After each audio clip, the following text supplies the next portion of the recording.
At a time when a widespread loneliness epidemic is being declared a public health crisis, it's useful to understand the devastating effects loneliness can have. We can learn quite a lot about the agonies of loneliness from a 200-year-old novel written by an insightful teenage girl. This book is Frankenstein, the Modern Prometheus by Mary Shelly, released in 1818. While Shelley's novel is rightfully celebrated as a masterpiece of Gothic horror and a pioneering work of science fiction, it is also an underappreciated study of existential loneliness and social isolation. Few stories offer such a visceral exploration of the emotional desolation that comes from being unloved and friendless in a hostile world. The story revolves around brilliant Victor Frankenstein, who creates a man in his laboratory. The man-made monster is completely unique. Of itself, it says, "I had never seen a being resembling me, or who claimed any intercourse with me."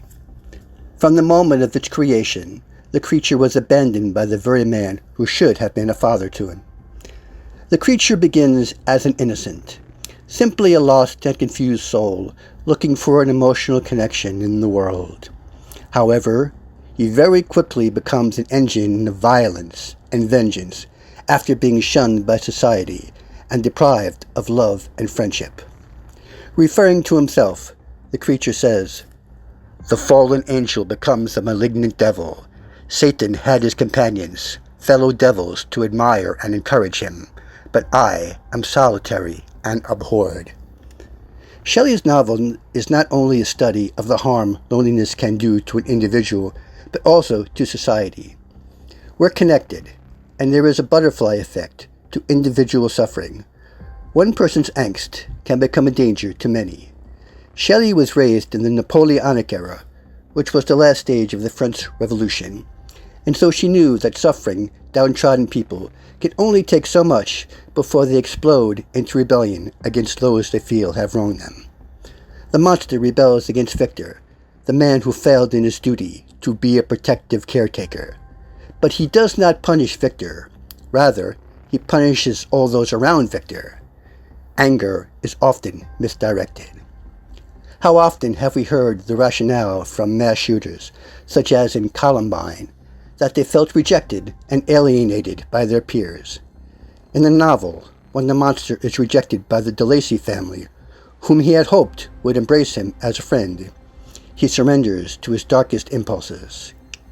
He says, "My protectors had departed and had broken the only link I had to the world. For the first time, feelings of revenge and hatred filled my bosom." This societal rejection becomes a justification to use violence as revenge against the world. The monster says, "Am I to be the only criminal when all mankind sinned against me?"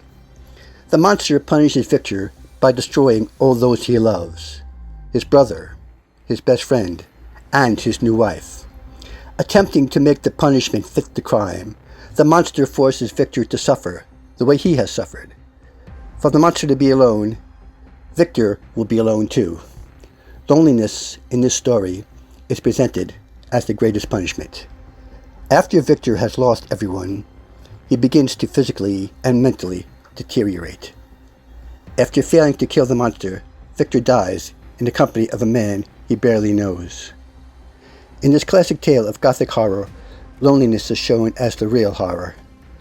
In the current era of lockdowns, social distancing, and other COVID restrictions, the condition of depression, addiction, and suicide is declared a mental health emergency. We can see on a massive scale what horrible damage loneliness can do to the mind. Victor Frankenstein created a man, but loneliness created a monster.